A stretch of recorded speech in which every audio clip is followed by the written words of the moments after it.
Sometimes people ask me, what do you do for a living? And I've said this before in some of my other videos, but I actually like this story because it's a really good story in itself that actually describes how I work with people. And this story started about 5 years ago on a little island in Malaysia. I was on a diving holiday with my wife. And I remember walking from the bar resort back to my bungalow. And as I walked along the footpath, this beautiful white footpath, I noticed actually how green all the grass was. It was so green, it was like a bowling green, but the grass was longer and it was softer. And there was not a weed in sight. Beautiful great big palm trees, and even the grass sort of wrapped up to the bottom of the trunk. And I remember thinking to myself, I could actually just lie underneath that palm tree, grab hold of that grass and just pull it over me like a doona.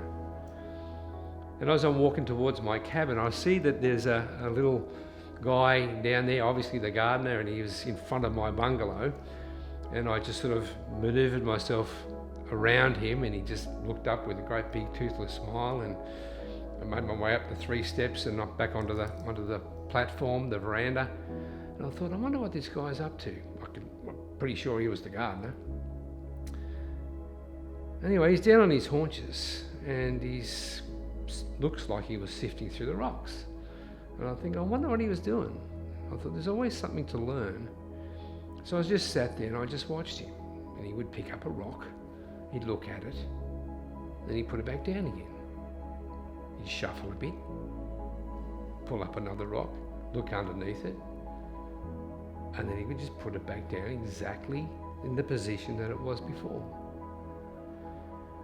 And as I watched him for a minute and a half, I seen him pick up this rock, and then underneath that rock I could see that there was a little weed. Now he actually had a few little tools right next to his left foot, and clearly these tools weren't something you would get at a warehouse or Bunnings or anywhere like that. He actually made them himself. They were just timber and steel, and I'm pretty sure he'd bent some of that stuff just to make sure that he knew exactly what he was going to do with those tools that he made. So with that one weed, he actually loosened the weed off and went round it and round it, but he didn't pull it out. Then he just moved to the next rock and the next pebble and the next pebble, and each one that he found a weed under, he just got his tools and he just took his time and very carefully and methodically he just loosened it out of the soil. And I think I know what he's going to do. So I watched him a little bit longer, and he picked up this rock, this pebble, looked like just all the other ones. But underneath that pebble was a really well-developed, strong-looking weed. And to me, it was like the mothership. That's what he was looking for. And again, he got his tools and he pried around it and loosened it all off and got it sort of to the surface. And he must have realised that I was watching him, because he turned around and he gave me a wink, as if to say, this is how it's done. And he grabs hold of the big, well-developed weed, and with one good pull, yanks out, and all the other weeds that he had uncovered all popped out of the ground at the exact same time. And he held it up, looked like a giant big octopus. And he just threw it into his little Hessian bag on the side, put all the pebbles back exactly where they were,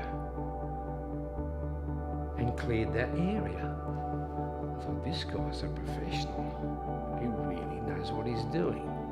He had his process, he had his tools, and he knew exactly what he was looking for.